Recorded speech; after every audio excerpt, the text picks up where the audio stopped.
Well, my friends, it's Friday, which means it's time to say hello once again to one of the country's leading film critics, the man who guides us through his Freeview film recommendations for the weekend, each and every weekend. He's with us now. It's the man who should be given a VC for services to cinema, Van Connor. Good morning, Van. How you doing, matey? Good morning to you, Mr. Ross. Pleasure to be back as always. How are things on your end? Not bad. I went and saw The Joker Folie à Deux, and I must be the only person who's seen it so far who didn't mind it. I think it's had 2 Tony Newley songs in it, and I'm a bit of a Tony Newley fanatic, so it just didn't have the courage of its convictions to be a full-on musical. They needed a big Busby Berkeley number or something in it at the end, I thought. That was it. I mean, I said about the first one, at least it had the courage of its convictions. All right, they were nihilistic, hateful convictions, but, you know, it still had convictions. The second one is mostly about nothing, least of all, you know, its own lead character, strangely. But I could talk about Joker all day. Sorry, don't let me ramble on. Well, let's go for one of your first recommendation. It's on tonight. It's a great film, part of a series. It's the kind of prequel to the original 2 that came out. It's The Kingsman. Tell us more. Yes, so tonight, 9 p.m. on Film 4. As you say, this is the third film in the Kingsman series.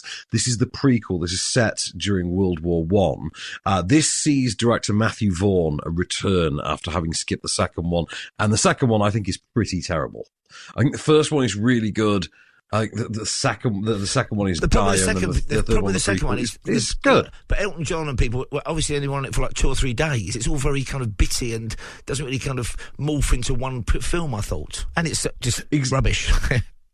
Exactly that. And the first one, this prequel, the first chronological one, by taking it into World War I and showing us the origins of the Kingsmen as an organisation, tying it into certain, you know, geopolitical events like the assassination of Archduke Ferdinand, and introducing like Rasputin as a villain, things like that. It's all quite well done. It's very pulp and comic booky. It's a little bit more silly than the first one was, but it's a bit more in line with the first one. This stars Harris Dickinson stepping into the role as the lead.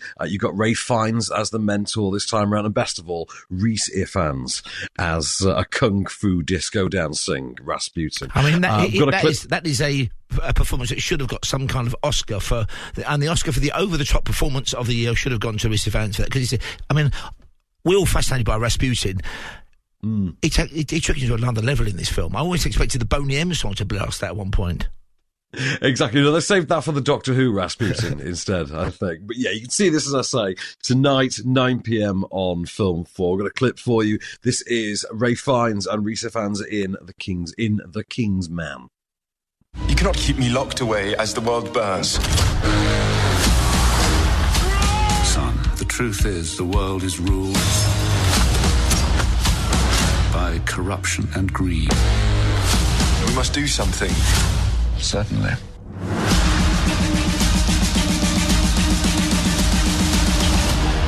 We are the first independent intelligence agency. Refined but brutal. Civilized but merciless. Welcome to the club. Well, I'm going to be watching that for darn sure, certainly recording it. Now, my first film recommendation is a film from the 1970s, and the 70s are a fascinating era for filmmaking. I think it was when studios were kind of dying, but they hadn't become corporations in the way they did in the 80s, when films suddenly became the summer blockbuster, the Christmas release, all that kind of stuff. So you've got some remarkable independent films, and people like Roger Corman and more maverick film directors flourished. There's a great book about it, I think, called Raging Bulls and something else, a very good book at 70s cinema. And one of the films that turned up was my first recommendation, Death Race 2000, had David Carradine in it, a pre-Rocky Sylvester Stallone. It had slightly in the future. It was released in 75. It was set in by definition, the year 2000, and it was a kind of cannonball run where you got extra points if you drove one of these ferocious-looking cars into a pedestrian or a spectator and killed them. And by the way, you're encouraged to kill your rival racers. So absolute airbrain nonsense. It was like the wacky races, but with death sprayed into it. But it was great fun. Almost like a kind of guaranteed grindhouse film or a kind of drive-in movie film. And while it didn't make... David Carradine was already a star because of Kung Fu, and it didn't make a star of Stallone. That was down to Rocky, of course, and other stuff. It was one of those films, I think, that got a fair degree of attention to its director, Paul Bartel, who's exactly the kind of maverick I'm talking about, because he made that great Mad film in 82, Eating Raoul. And he's also an actor. He acts in this as well. So it's a very strange conglomeration of things that shouldn't work, but they do. The art design's fairly poor. The cars aren't nothing to write home about. There was no merchandising off the back of this film. But it is a mad, mental 1970s car chase film. It's on 10:45 on Talking Pictures TV tonight. You must have seen it, because they remade it, didn't they? The remake was fairly Yeah, it was remade by Paul W.S. Anderson in 2007, and it starred Jason Statham and not Ray Winston, Ian McShane. And I mean, it's funny you bring this one up because we only just lost Roger Corman. Was it 6 months ago? Yeah. Back in May, I think we lost Roger Corman. He was getting on in years. He was about 98 years old, and we're still powering through with the movies till his dying day. But yes, a good timing on this, and it's a good time to revisit it actually, because I haven't seen it in a good few years. Over-the-top acting, great stunt driving, and some terrible set designs. It's Death Race 2000. It's on tonight, 10:45 on Talking Business TV. Here's a chunk of the very 70s trailer. The year 2000. America is a vast speedway. People line the streets to witness the greatest drivers on Earth in a race from sea to shining sea. This is a death race. You finish first, or not at all. Death Race 2000. Every car a deadly weapon. Every spectator a potential point.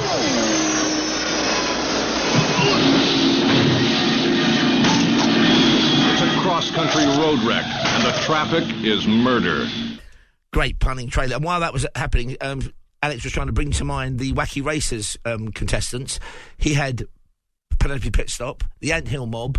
There was Professor Pat Pending, and there was also two cavemen brothers, or the Ugg brothers, as well as Dastardly and Muttley and Peter Perfect. Still think we've forgotten one. If you know, please don't phone in and tell us. We're not doing that kind of show this morning. And your second recommendation is a kind of, you tell us it's a kind of thriller, but with a very odd medical setting. So this is on Film 4 on Saturday night, 9:20, and it is, I've got to be honest, it's a great Michael Bay movie, and it's from 2022. And the idea of a great Michael Bay movie in 2022, I would have thought would be just absolutely unfathomable. It's called Ambulance, and it stars Jake Gyllenhaal and Yahya Abdul-Mateen II alongside Isa Gonzalez. And but it's a bonkers setup on this film, though, isn't it? I think it's a great really setup, but bonkers, a high concept bonkers. Yeah, Yahya Abdul-Mateen II and Jake Gyllenhaal are brothers who rob a bank, and in the chaos of their attempted escape, wind up taking an ambulance hostage and going on effectively a chase from the police in the ambulance as they work to save the life of a cop who's been shot, who happens to be on the ambulance as well because they don't want to get the death penalty if they get caught. It's a Michael Bay car chase movie, and it's an absolute banger. I mean, a Michael Bay car chase movie, what's not to love? It's got all the frenetic editing. It's got all the borderline, incredibly inappropriate racial stereotypes and cliches that he leans into. It's got the soundtrack beats. It's got just that energy and that style and that cinematography. And it's got an absolutely wonderfully unhinged Jake Gyllenhaal in the lead as well. You must have seen this one, Paul, surely. I do like this film, actually, because it is so odd and over the top. And I like Michael Bay. I mean, I like that kind of, if there's a car in shot, you'll either get run into by a police car or blown up. I even quite enjoyed Pearl Harbor. And I know that's sacrilegious to say, but then I enjoyed Joker Folie à Deux and Megalopolis. Obviously, I've got a very low taste threshold. Exactly that. So I've got a clip for you. So you can see this 9:20 Saturday night on Channel 4. So I've got a clip for you. This is Yahya Abdul-Mateen II and Jake Gyllenhaal facing off with the law in Ambulance. Here we go. What can I do you for, officer? We're just doing a transfer in the back. I'll lay you in 20 minutes. If I could just get it done real quick, because I'm on the clock. Promise not to rob the place. Seriously, because that would be bad for my job. I promise. All right, okay. All right, come on. Okay. Let's go, D. You are all going to have the greatest story to tell at dinner tonight. Get out! Don't shoot a cop! Go! Lock everything down. Nothing gets out. Wow. I'm looking forward to seeing that one again. It's also kind of real time, isn't it, pretty much? Near enough, and it uses a lot of really cool drone footage as well, because it was made on the cheap. And obviously this is kind of a COVID-era movie, hence, they get to use a lot of a very empty Los Angeles. Used very well, and some of the drone stuff is really mind-blowingly done. Really sort of embraced by Michael Bay. Now, for my second recommendation, I want to take you back to 1992.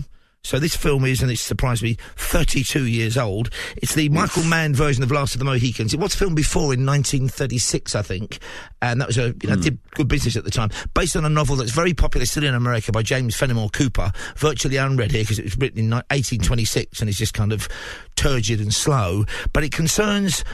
It's not the Wild West, it's pre-Wild West, it's the Wild East, in fact. And it's when the Indian Wars were on, when Britain and France were still contesting who was going to have America as a colony, and there's some amazing action sequences, as you'd expect from Michael Mann. There's a real kind of dignified treatment of the Native Americans in this.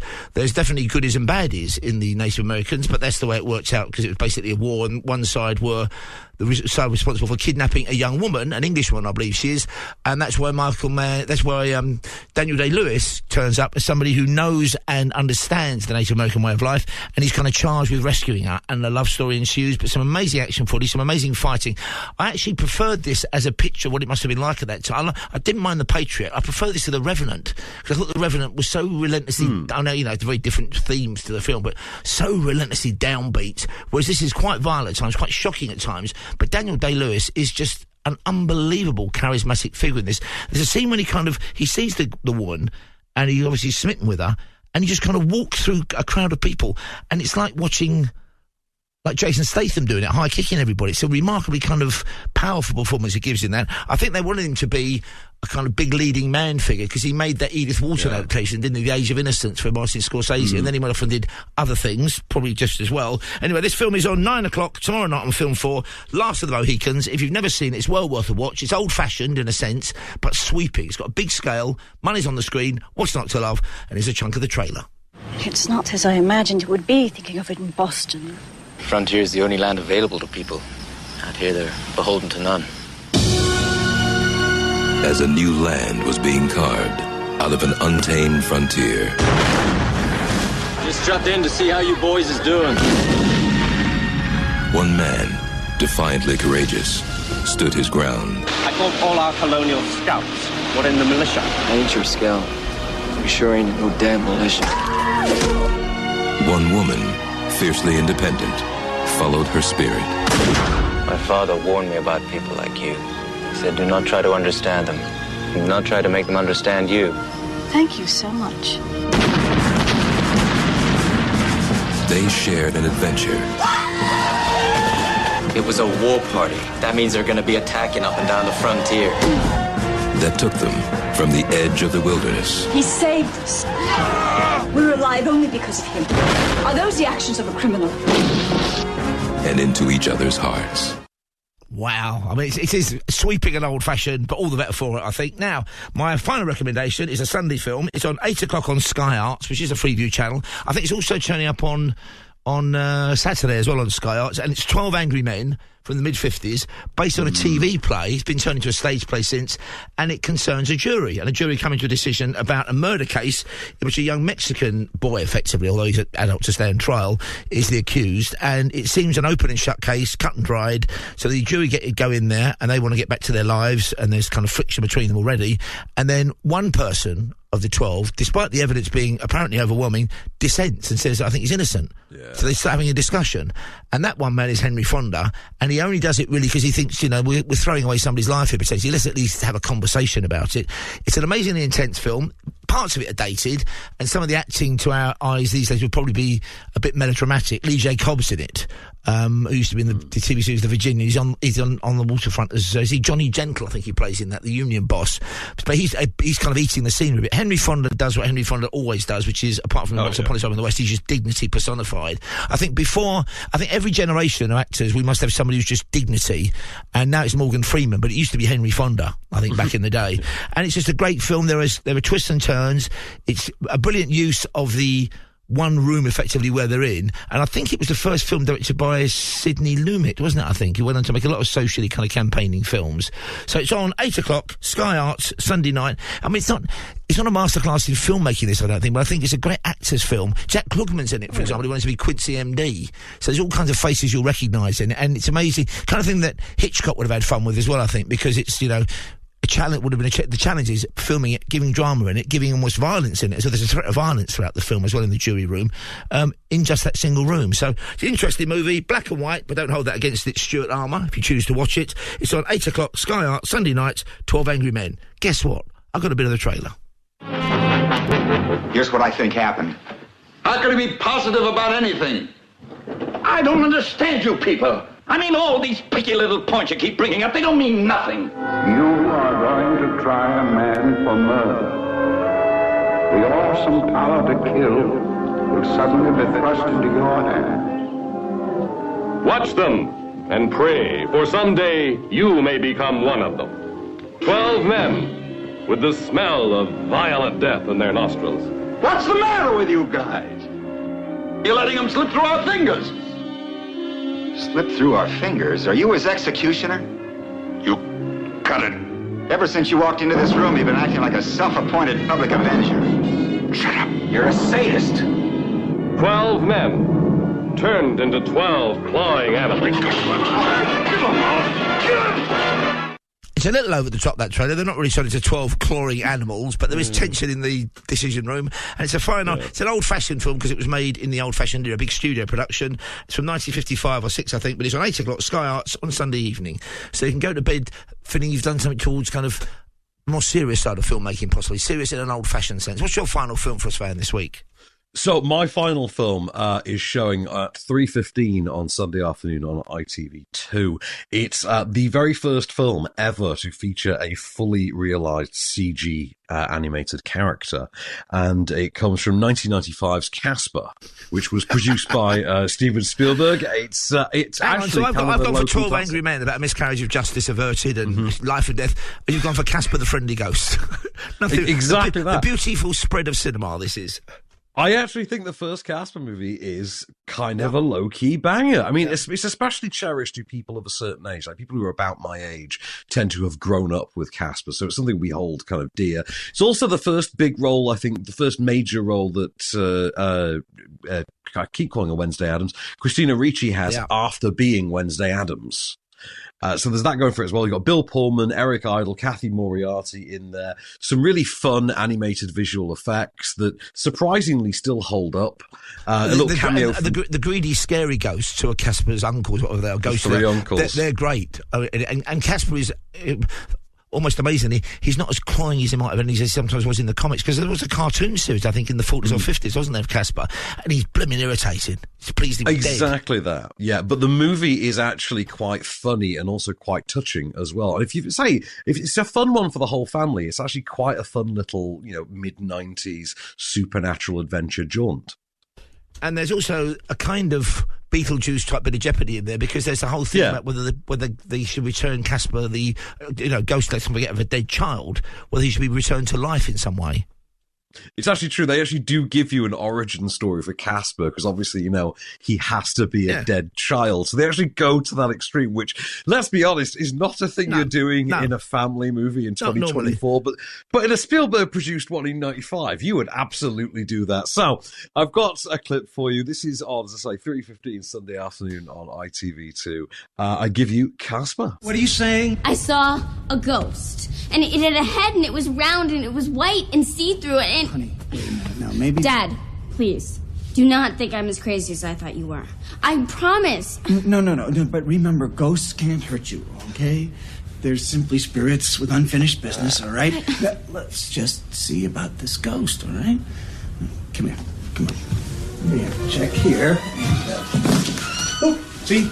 No ghost there. And then we'll check over here, right? Oh! No, there's no ghost in there. We can even check over here. There. See? Pleasure to meet you, sir. He gives a great scream, doesn't he, there, Bill Pullman? That's a fine old Sunday afternoon movie, ITV. Was it ITV4, you said? ITV2 for that one on Sunday. Okay. Who stays at the Van Conner Van? Is your off-screen podcast dropping this morning?